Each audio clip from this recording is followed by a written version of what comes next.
The Vimo C is an all-in-one wireless microphone system. It works with cameras, it works with phones, but does it work well enough?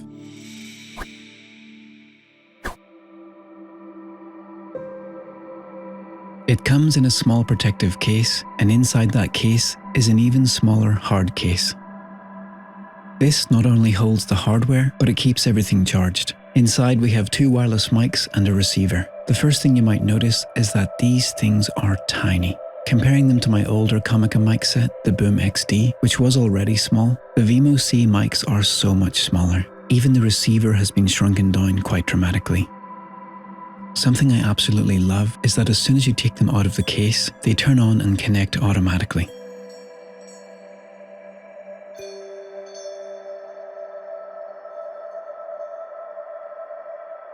Putting them back in turns them off and starts recharging. Of course, if you want to turn them off when they're outside the case to save battery, there's an easy to see power button alongside a noise reduction button.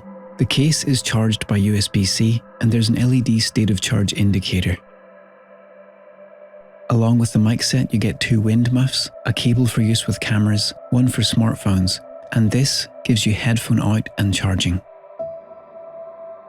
The mic units are small and simple. There's an omnidirectional mic inside, an on-off button, which doubles as a mute button, a noise reduction button, and a clip. The LED tells you the status. Flashing blue for on but disconnected, solid blue for connected, green for noise reduction, and red for mute. Being so small and lightweight, you can clip it to the neck of a shirt. I like to face it inwards to make it less obvious.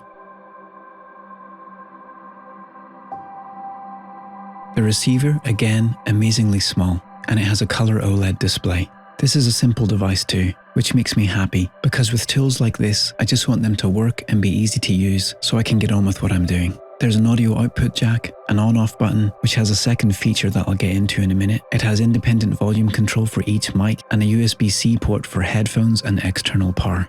The display tells you which mics are connected and their battery level. You can clip it to things or slot it into your camera shoe. And look at this. If the display is upside down, don't worry, you can flip it. I love these little things. I just love it. Things like that excite me. Being so small, I went in with slightly lower expectations, but it turns out it sounds pretty great. So here's an audio test of the Comica Vimo C. And I have to say the audio is absolutely superb. I can't believe something this small sounds this good, and the latency is virtually imperceivable. Here's another test sitting inside my car, which isn't a very good place acoustically, but it's a very quiet place, so it'll give you a good idea of the self-noise. To put it in another perspective, I did another test using the same pop filter and EQ settings that I use for my voiceover mic and compared it to that. This is an audio test of my voiceover mic against the Comica Vimo C. This is an audio test of my voiceover mic against the Comica Vimo C. This is without noise reduction turned on. I'm sitting close to the computer and I have a 3D printer running just a few feet away. And this is with noise reduction turned on. I'm sitting close to the computer and I have a 3D printer running just a few feet away. And if your talent is talking too loudly or quietly, the levels can be adjusted remotely using the receiver. For outdoor work, the wind muff provides excellent wind reduction, even when riding a bike at 30 km an hour on a windy day. Listen to these two clips, first with the camera's onboard mics, then with the Vimo C. This is an audio test of the Comica Vimo C. This is an outdoor test of a cold winter morning. I have the wind protection muff attached to the microphone. Let's see how this sounds. Audio test 1, 2, 3. Audio test 1, 2, 3. This is an audio test of the Comica Vimo C. This is an outdoor test on a cold winter morning. I have the wind protection muff attached to the microphone. Let's see how this sounds. Audio test 1, 2, 3. Audio test 1, 2, 3. The way the mics handle audio can be configured in a few different ways.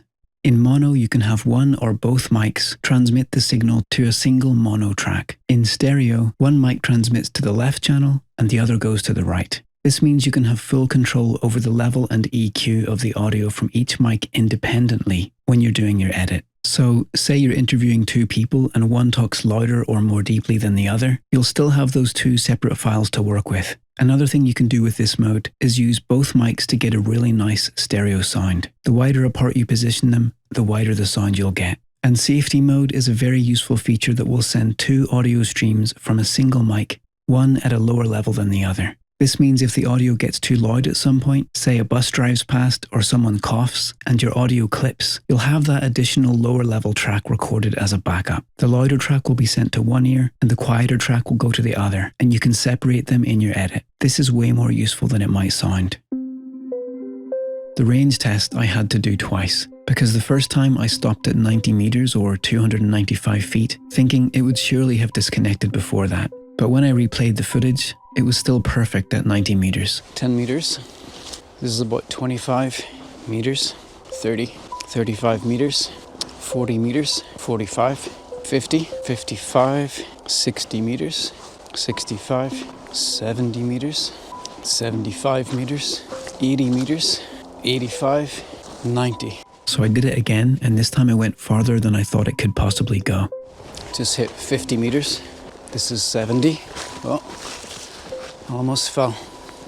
Just hit 80, 85, 90. Let's see if we can get to 100. We're almost at 100. Right, 100 meters. Don't know if it's still connected.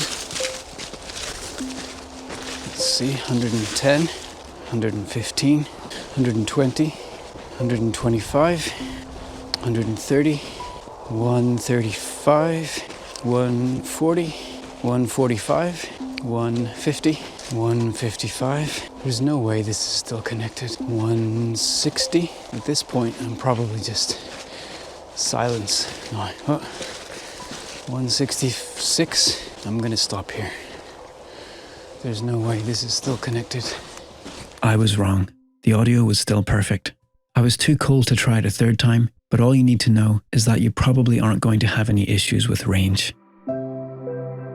If you've seen a few of my camera gear videos, you might know that I usually have a section called dislikes. I always try to find flaws and things I don't like about the stuff I review. This is one of those rare products that I just don't have any dislikes for. It does exactly what I need it to do, and it just works. The fact that the set comes in this little charging case and everything just turns on and connects without even having to think about it makes it all so effortless. And that's why I've been so excited about this. If I could wish for one extra feature, it would be a 3.5mm jack for a lavalier mic. But on something this small, I understand why that's just not realistic. So if you can't already tell, I'm delighted with this, and I'm going to be using it in place of my Boom XD going forwards. I'll leave links to where you can buy it, and if you found this video useful or interesting, I'd appreciate a thumbs up.